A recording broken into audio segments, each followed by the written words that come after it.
So I understand that you would like to work with some deaf and hard of hearing people. And so I would like to explain a little bit about the culture and about the people so that we have a better understanding on how you can work with them. First of all, I would like you to understand that there are deaf, hard of hearing, and actually oral deaf people. And people who are oral tend not to use American Sign Language, but they do tend to write or read lips. Those are some of the things that happen. But I'm sure one of the biggest questions for you is what's going to happen if there's an emergency and there is someone who is deaf, hard of hearing out there who is involved with the emergency. For example, weather or some sort of event where they need some assistance. Well, as you know, before they head out on their route, they're going to need to make sure that they actually have informed you as to what the plan is and which areas they're planning to visit. What they will also do is with that information, they will give you their personal contact information so that you know how to get a hold of us. The first thing that we would need to do is if you needed to contact us, I mean, ideally it would be great to get an interpreter.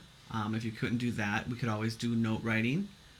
And sometimes people will use their voices, or sometimes they can try to lip read you, but it's always best to go ahead and have an interpreter first and foremost, or write notes if you don't have the interpreter. Another question you might have is how do people communicate while they're actually doing the canoe trip and paddling themselves? Because, of course, one person sits in front and one person sits in back. I know there's sometimes someone wants to paddle faster or someone wants to paddle slower. So how it works is if there's a person sitting in the front and I'm sitting in the back, I will hit the side of the canoe and then they'll turn around and we can have our conversations and dialogue. And then we can keep paddling as we go along and just do our strokes every so often together while we're conversing. Or if something is seen up front, they can turn around and get my attention and we can keep going back from there. Sometimes we end up going a little bit slower, or sometimes if we just are focused on doing the paddling, we can make some pretty good time. Another thing to consider is if a deaf person wants to get a hold of the outfitters, you might wonder how that works. Well, a deaf person will call through a TTY and will use the Minnesota Relay Service. It's 1-800, what is it? No, 1-800? Oh wait, is it? I think it's actually changed to just 711 now as the national number that can be used. So if you actually, after setting up something, need to get a hold of the deaf person, or if something changes or there's been a cancellation and you want to get a hold of the deaf person, you can actually call the relay service yourself and use your voice, and then you would talk to an operator who would be on the other end. And so everything you wanted to say would go through the operator. So you would give them the phone number, for example, and then the operator would actually enter it in and then would call me. And then what would happen is there would be a connection once I picked up, or vice versa. If I wanted to call you, I would call the Minnesota Relay Service, who then the operator would connect with you. One thing to remember is when you are talking to a deaf person through the Minnesota Relay Service, you don't have to say, tell her, tell him.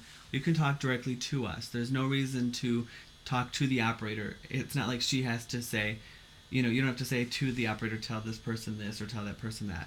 Talk directly to us and we can have a direct conversation. And the operator is mainly there just to provide the access through the communication.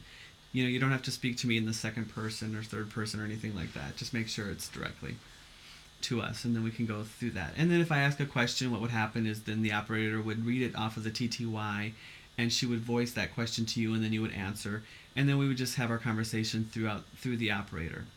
At the very end, when you are done making your comment, what I would say is GA, which means go ahead, or that is your turn. And then when you would respond, when you were done, you would also say GA, which means go ahead. So that's the key that we need, that it's my turn or it's your turn, and that's kind of one of the rules that we have through the TTY system as to how we turn take. So if we're all done with our conversation, we both have all the information that we need, what we would say would be SK, or what that stands for is stop keying, goodbye. So then we would say, okay, SK, SK, and then you would respond SK, SK, and then we would both know we're done. So that's how we would use the relay to either converse with someone who is deaf and hard of hearing. And actually what's great is the relay actually has an outline of what you can say and what you can use and how to use the Minnesota Relay Service. And I would encourage you to get that, and that would be really helpful for you to have near your phones so that if a deaf person comes, and especially I would tell you, if as your numbers grow of deaf and hard of hearing people who actually attend and come into the Boundary Waters, you might want to consider purchasing your own TTY. It would be a great move on your part.